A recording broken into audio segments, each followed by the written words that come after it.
Salve família vascaína, tamo junto galera para mais um vídeo aqui no canal e talvez aí um dos vídeos mais tristes, né, desde que a gente criou o canal aqui há 3 anos atrás, vendo o Vasco aí ser rebaixado matematicamente, né, dentro de campo pela quarta vez, vendo o nosso arquirrival, o Flamengo, ser campeão brasileiro aí, mesmo que com a ajuda de arbitragem, confusões do VAR, ainda assim, o lugar do Vasco não é onde o Vasco está nesse momento. O lugar do Vasco é lá em cima, brigando com o nosso arquirrival por títulos e por conquistas. Então é muito triste, muito chateado. São noites e noites e noites mal dormidas, são brigas, são confusões com amigos, com vascaínos, com pessoas que a gente não queria estar brigando e sim dialogando, conversando para melhorar a situação do nosso clube.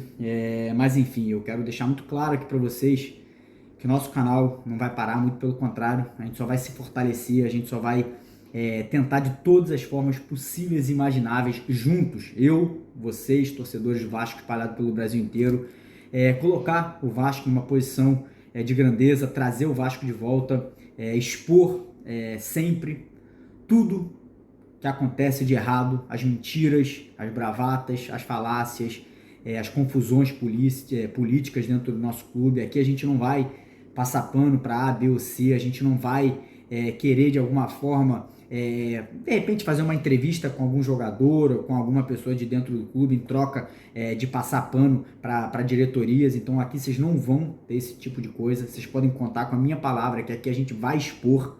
Se tiver coisa errada, a gente vai falar. E assim como se tiver coisa certa, se alguma coisa no futuro vier a melhorar na nossa instituição, a gente também vai elogiar. Aqui eu não sou politiqueiro, aqui eu não sou vendido, comprado de ninguém. Aqui eu sou Vasco, sempre fui Vasco. Eu espero que essa mensagem chegue para vocês aí que ficam falando que o Mário era Brant, que o Mário é Leven, que não, o Mário não é nada, o Mário é Vasco da Gama e é simplesmente isso. Então, enfim, vídeo de hoje a gente vai falar um pouquinho sobre a partida melancólica ontem, despedida do Vanderlei Luxemburgo. Vamos falar sobre a situação do STJD, que o Vasco busca a anulação, né, da partida contra o Internacional, que pode e provavelmente deve acontecer. Vou explicar direitinho tudo aqui para vocês sobre isso, até porque ontem o Inter não conseguiu, né, se tornar o campeão brasileiro. E também vamos falar sobre o novo treinador do Vasco, né? Alguns nomes aí sendo especulados, cogitados. Vou falar aqui quem é o preferido nesse momento de torcida, de diretoria e também, na minha opinião, qual seria a melhor opção. Então já peço para todos vocês, que quiserem ajudar o canal, como eu sempre falo, aqui não é o Vasco, aqui é o canal que fala do Vasco. Então quem puder ajudar aqui deixando aquele like no vídeo, como sempre, aí se inscrevendo no canal. Peço que vocês não se desinscrevam, muito pelo contrário, que vocês divulguem e compartilhem, porque a gente precisa unido crescer e cobrar todo mundo que está dentro do Vasco. Então se inscreva aqui embaixo no botãozinho vermelho, ative o sininho de notificações, compartilhe o vídeo. Aqui é sempre, como eu falei, ao lado do Clube de Regatas Vasco da Gama. Então vamos começar falando um pouco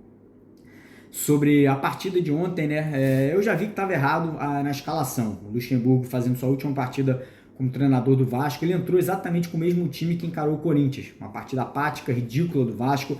E ficou claro que o Luxemburgo queria sair bem com todo mundo. Ele queria sair do Vasco sem problemas, ele queria sair ali com as amizades que ele construiu. E se ele colocasse ali, de repente, um Castan, um Fernando Miguel, um Pikachu no banco, que são os jogadores ali que são os líderes do elenco, ele podia acabar criando, né, uma certa rixa, uma certa confusão entre esses atletas e ele mesmo. Ele acabou entrando com aqueles jogadores e ficou claro ali que já tinha algo de errado no primeiro tempo. Castan com uma lesão extremamente estranha, já entrou com uma faixa na coxa direita, e logo ali no primeiro tempo já sentiu, saiu, foi substituído.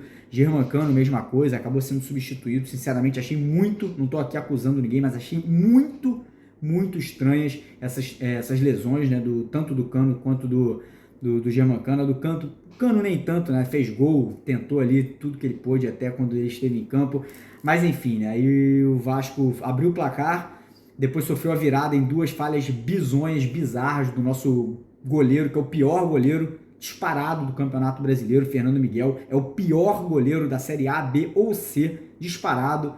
Mão de alface, braço curto, pula para não chegar, não sai em bolas na área. Primeiro gol, ele ficou dentro do gol, ele quer agarrar, ele quer ser goleiro de um clube profissional, ficando dentro do gol. não dá. E o segundo gol, um chute do meio da rua de um jogador que nunca bateu falta na vida, e o Fernando Miguel foi com o braço curto e com mão de alface. E o Goiás buscou a virada, no segundo tempo o Lucha mexeu ali, dando um pouquinho mais de dinâmica, né, botando o Gabriel Peck, colocando o Juninho, que na minha opinião tinham que ter sido titulares, mesmo que não sejam craques, são jogadores ali que lutam, que brigam. Peck fez algumas jogadas, o Juninho fez algumas outras, né, tentando. O Vasco buscou empate com o Ricardo Graça numa bola alçada na área, pelo Andrei no escanteio, que o Andrei também, na minha opinião, não jogou nada, mas enfim, deu essa assistência. E depois, lá caminhando para o final do jogo, mais uma vez o Ricardo Graça, muito bem posicionado, fez ali o gol que deu a vitória ao Vasco, 3-2 virada. O Vasco chega aos 41 pontos, e aí que vem o ponto grande de toda essa discussão. Se o Vasco perde ontem, a gente podia esquecer a STJD, a gente podia esquecer a anulação do jogo contra o Inter, porque não ia adiantar absolutamente nada essa anulação. Mesmo que o Vasco ganhasse do Inter, o Vasco não passaria o Fortaleza, que perdeu ontem do Fluminense. Mas, com a vitória do Vasco ontem, a gente empatou em número de pontos, em número de vitórias, perde em número de gols, né, de saldo de gols, mas um empate, por exemplo, nessa partida que pode vir a ser anulado contra o Internacional, colocaria o Fortaleza na zona de rebaixamento e tiraria o Vasco. O Vasco ficaria ali na 16ª colocação, né, e não cairia para a Série B.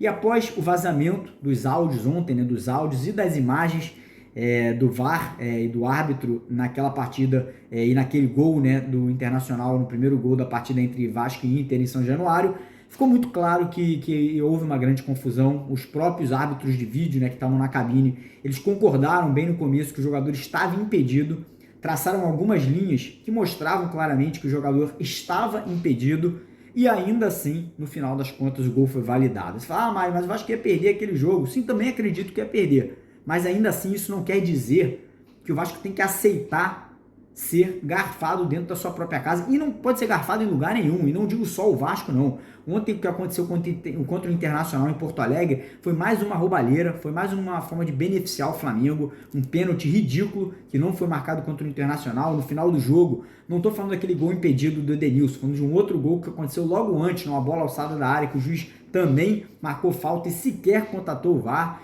Então é muito complicado. Então o Vasco tem que buscar os seus direitos. A gente está falando aqui de 100 milhões de reais de diferença de rendimento. O Vasco caindo para a Série B, o Vasco vai deixar de lucrar 100 milhões de reais. Você fala, mas não gosto de tapetão. Eu também sou contra o tapetão, mas desde que esse tapetão não seja algo que realmente foi algo errado fora de campo. Não foi nenhum erro de arbitragem, não foi nenhum erro de jogador, não foi erro nenhum desse tipo de erros. Foi um erro da CBF de não ter colocado a máquina do VAR para funcionar da forma que ela deveria funcionar. Então o Vasco tem que correr atrás.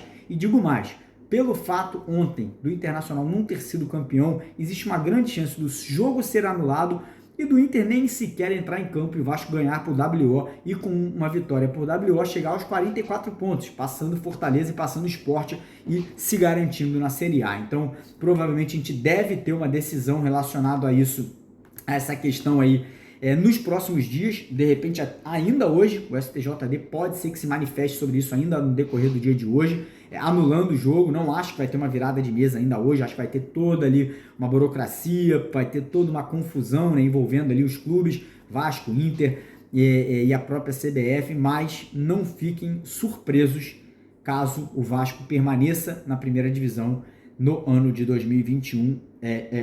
Como eu falei, não sou favorável à virada de mesa, mas nessa situação que aconteceu com o Vasco, eu acho que não é nenhuma virada de mesa. Eu acho que é mais do que isso. Eu acho que é uma questão de honra o Vasco brigar pelos seus direitos e brigar pelo que o certo aconteça. E caso tenha outra partida e o Vasco perca do Inter, que a gente vá para a segunda divisão sem problema nenhum. Acho que essa seria a forma correta de agir nesse caso aí relacionado a essa questão do VAR. E agora, entrando aí no último assunto do vídeo, peço perdão, estou fazendo um vídeo aqui muito atípico hoje, não estou nem olhando muita coisa, estou falando realmente o que vem aqui na hora. Falar sobre a questão de treinador, né? O Vasco aí há muitos anos não consegue trazer um treinador já no começo da temporada que consiga ficar durante o ano inteiro, né? Consiga fazer um trabalho longínquo, consiga fazer um trabalho duradouro. E agora nós temos mais uma oportunidade de fazer isso acontecer, né? O Luxemburgo confirmou a sua saída do clube, o Luxemburgo indicou a contratação do Maurício Cupertino, que hoje é o auxiliar técnico do Luxemburgo. Eu já vou dizer aqui bem claro, eu acredito que o Maurício Cupertino possa vir a ser, no futuro, um grande treinador, pode ser até um dos melhores treinadores de futebol brasileiro, mas hoje, infelizmente, ele não irá resolver os problemas do Vasco. O Vasco está ali à deriva, o Vasco precisa de um treinador com uma nova diretriz, com um novo pensamento, com um novo perfil. E existem hoje alguns treinadores no mercado que já vêm sendo cogitados, que já vêm sendo especulados, nomes como Lisca Doido, nomes como Zé Ricardo, Thiago Largue, Thiago Nunes, pessoas falando do Cuca, pessoas falando aí de outros treinadores, e o nome principal que hoje tem aí a aprovação da maior número de torcedores do Vasco, né, em pesquisas que já foram feitas no Twitter, Net Vasco, Globoesporte.com, aqui mesmo no canal, o nome do Fernando Diniz é o nome mais bem aceito e eu concordo. Eu acho que o Fernando Diniz, por mais que ele não tenha conseguido nenhum grande título na sua carreira até o momento, ele é um cara que, primeiro, ele gosta muito de trabalhar com juventude, né, com jovens. Ele gosta muito de trabalhar com perfil de posse de bola, de um time organizado, de um time que mantém o adversário sem conseguir chegar muitas vezes ali na sua área, né, para não oferecer perigo de levar muitos gols. E é exatamente a mesma forma que os nossos garotos estão acostumados a jogar. A nossa garotada do Sub-20, você que acompanha mais de perto, joga dessa forma, joga ali envolvendo o adversário, joga com posse de bola, joga ali de alguma forma, né, que consegue envolver os outros times e sair vitorioso. Tanto é que fomos campeão da Copa do Brasil e há pouco agora fomos campeão da Supercopa do Brasil em cima do Atlético Mineiro, que é o atual campeão brasileiro. Então, na minha opinião, hoje o nome do Fernando Diniz é o que mais me agrada, é um dos cogitados, não sabemos ainda se já teve algum contato. O que eu posso falar é que o Fernando Diniz trabalhou muito próximo do Alexandre Pássaro, que é atualmente o diretor de futebol do Vasco, que veio do São Paulo, né, onde o Fernando Diniz estava. Então, provavelmente já deve ter tido alguma conversa, não sabemos ainda se o Diniz está disposto, aceitaria o convite, se gostaria de vir trabalhar no Vasco da Gama, mas, é a minha opinião, concordem ou discordem, eu penso dessa forma.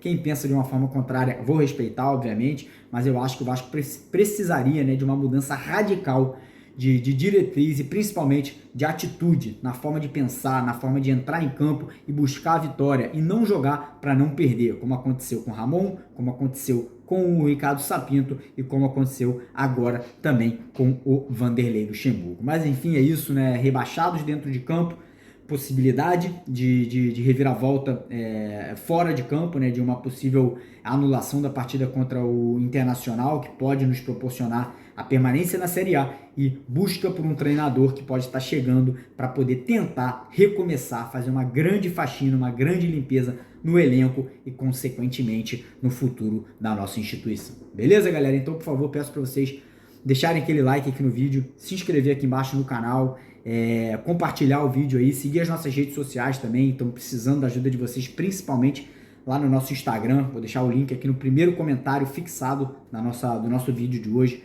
E é isso aí, um grande abraço, saudações vascaínas, não vamos abandonar, porque o Vasco precisa demais da nossa torcida. Tamo junto, saudações vascaínas, porque aqui é Vasco. Valeu!